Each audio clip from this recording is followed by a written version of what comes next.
Thomas Alva Edison was born on February 11, 1847 in Milan, Ohio, the seventh and last child of Samuel and Nancy Edison. When Edison was 7, his family moved to Fort Huron, Michigan. Edison lived here until he struck out on his own at the age of 16. Edison had very little formal education as a child, attending school only for a few months. He was taught reading, writing, and arithmetic by his mother, but was always a very curious child and taught himself much by reading on his own. This belief in self-improvement remained throughout his life. Edison began working at an early age, as most boys did at the time.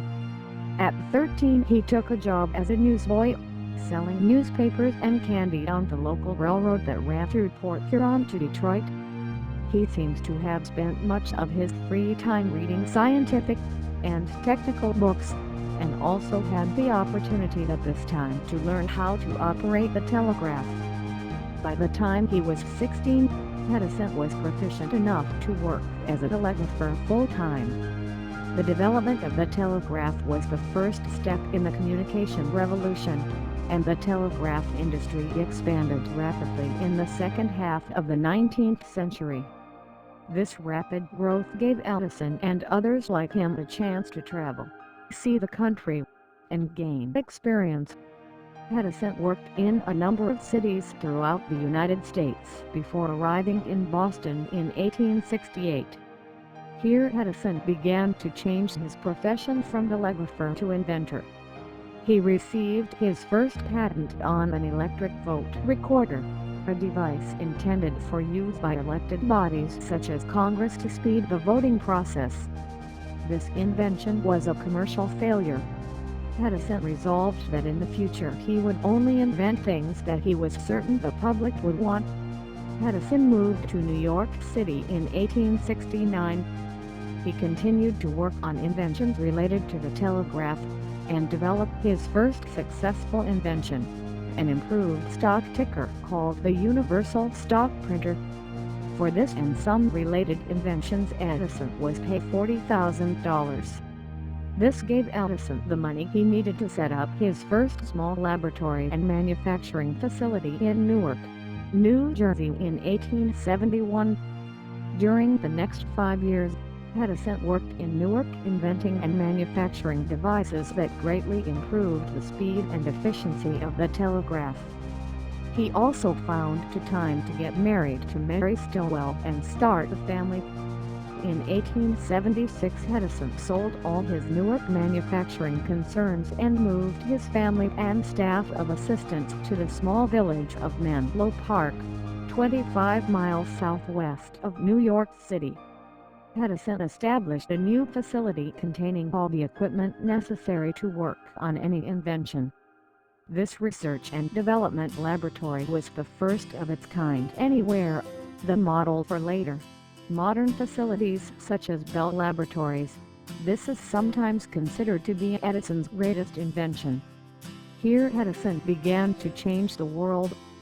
The first great invention developed by Edison in Menlo Park was a tinfoil phonograph. The first machine that could record and reproduce sound created a sensation and brought Edison international fame.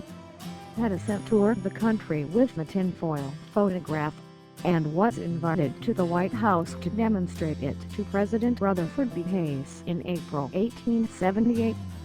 Edison next undertook his greatest challenge, the development of a practical incandescent electric light. The idea of electric lighting was not new, and a number of people had worked on and even developed forms of electric lighting.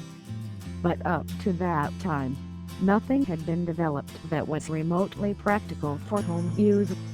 Edison's eventual achievement was inventing not just an incandescent electric light, but also an electric lighting system that contained all the elements necessary to make the incandescent light practical, safe, and economically.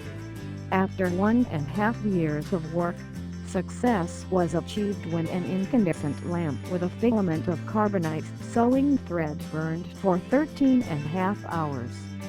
The first public demonstration of the Edison incandescent lighting system was in December 1879, when the Menlo Park Laboratory Complex was electrically lighted. Edison spent the next several years creating the electric industry.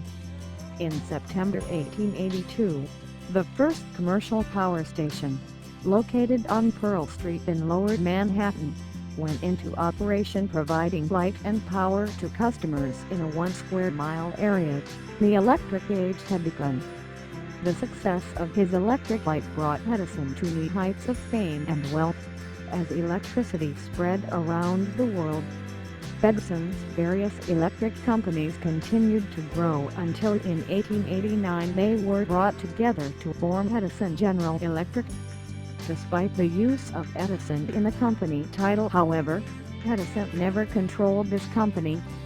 The tremendous amount of capital needed to develop the incandescent lighting industry had necessitated the involvement of investment bankers such as J.P. Morgan. When Edison General Electric merged with its leading competitor Thomson Houston in 1892, Edison was dropped from the name, and the company became simply General Electric. This period of success was marred by the death of Edison's wife Mary in 1884. Edison's involvement in the business end of the electric industry had caused Edison to spend less time in Menlo Park.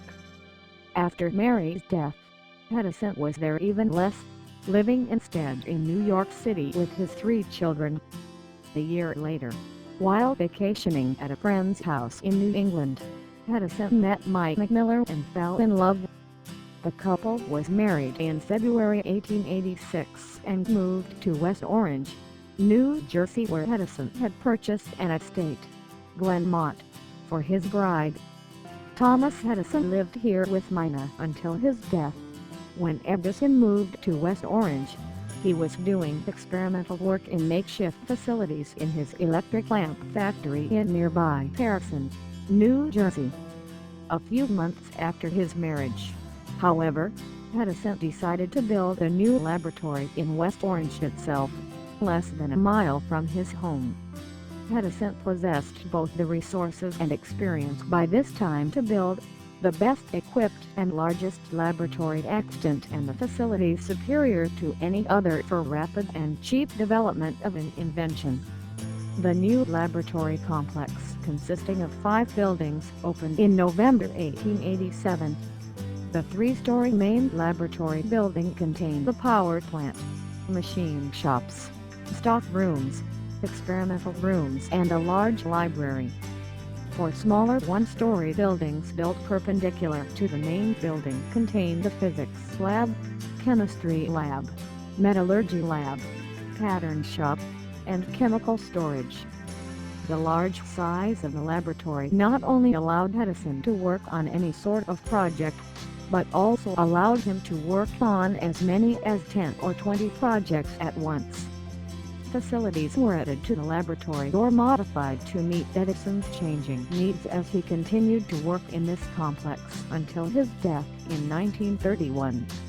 Over the years, factories to manufacture Edison inventions were built around the laboratory. The entire laboratory and factory complex eventually covered more than 20 acres and employed 10,000 people at its peak during World War I 1914 to 1918. After opening the new laboratory, Edison began to work on the phonograph again, having set the project aside to develop the electric light in the late 1870s. By the 1890s, Edison began to manufacture phonographs for both home and business use. Like the electric light, Edison developed everything needed to have a phonograph work, including records to play, equipment to record the records, and equipment to manufacture the records and the machines. In the process of making the phonograph practical, Edison created the recording industry. The development and improvement of the phonograph was an ongoing project, continuing almost until Edison's death.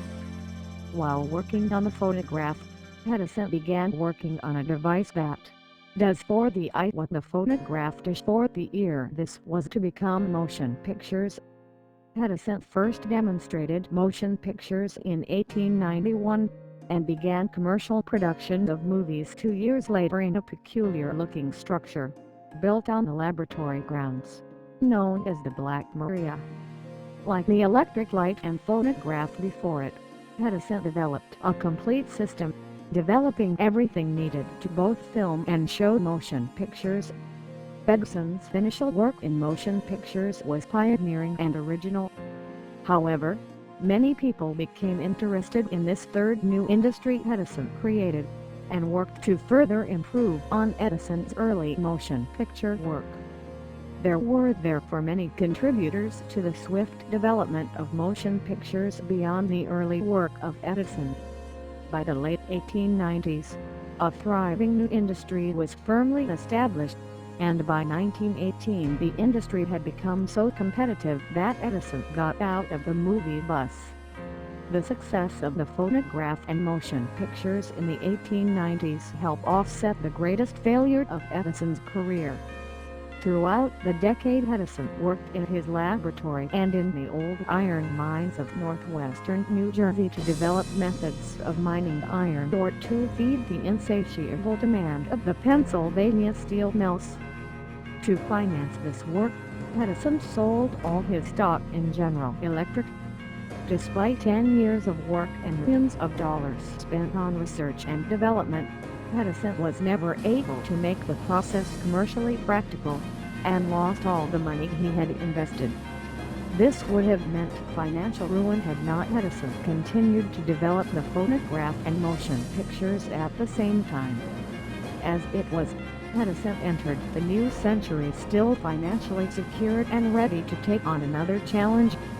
Edison's new challenge was to develop a better storage battery for use in electric vehicles.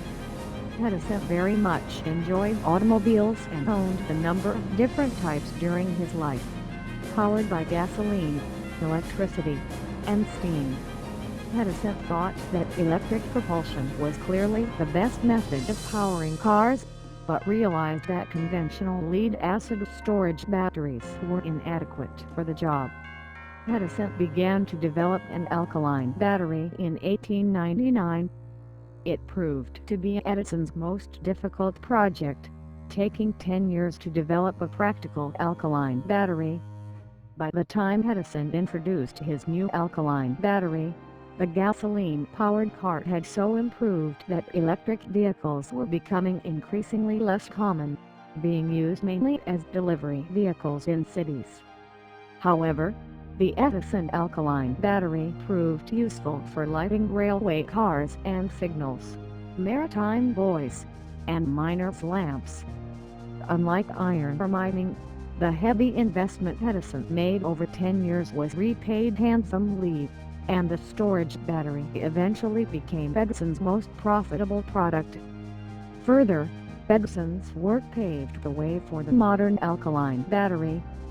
By 1911, Thomas Edison had built a vast industrial operation in West Orange.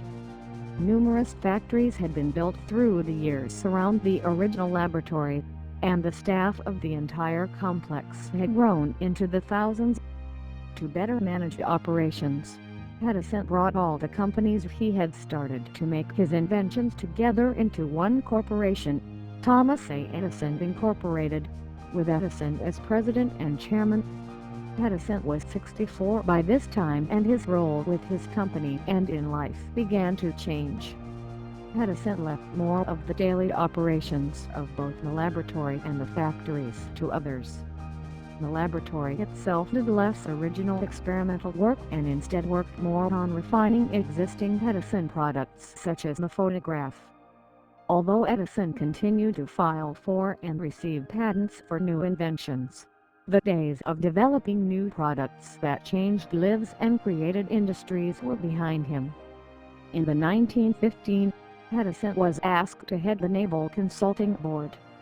With the United States inching closer towards the involvement in World War I, The Naval Consulting Board was an attempt to organize the talents of the leading scientists and inventors in the United States for the benefit of the American Armed Forces. Edison favored preparedness and accepted the appointment. The board did not make a notable contribution to the final Allied victory, but did serve as a precedent for future successful cooperation between scientists, inventors, and the United States military. During the war, at age 70, Edison spent several months on Long Island Sound in a borrowed Navy vessel experimenting on techniques for detecting submarines. Edison's role in life began to change from inventor and industrialist to cultural icon, a symbol of American ingenuity, and a real-life Horatio Alger's story. In 1928, in recognition of a lifetime of achievement, the United States Congress voted Edison a Special Medal of Honor. In 1929, the nation celebrated the Golden Jubilee of the incandescent light. The celebration culminated at a banquet honoring Edison given by Henry Ford at Greenfield Village, Ford's new American History Museum, which included a complete restoration of the Menlo Park Laboratory. Attendees included President Herbert Hoover and many of the leading American scientists and inventors. The last experimental work of Edison's life was done at the request of Edison's good friends Henry Ford and Harvey Firestone in the late 1920s. They asked Edison to find an alternative source of rubber for use in automobile tires. The natural rubber used for tires up to that time came from the rubber tree, which does not grow in the United States. Crude rubber had to be imported and was becoming increasingly expensive. With his customary energy and thoroughness, Edison tested thousands of different plants to find a suitable substitute, eventually finding the type of gold rod that could produce enough rubber to be feasible. Edison was still working on this at the time of his death. During the last 2 years of his life, Edison was in increasingly poor health. Edison spent more time away from the laboratory, working instead at Glenmont. Trips to the family vacation home in Fort Myers, Florida became longer. Edison was past 80 and suffering from a number of ailments. In August 1931, Edison collapsed at Glenmont. Essentially housebound from that point, Edison steadily declined until at 3:21 a.m. on October 18, 1931, the great man died.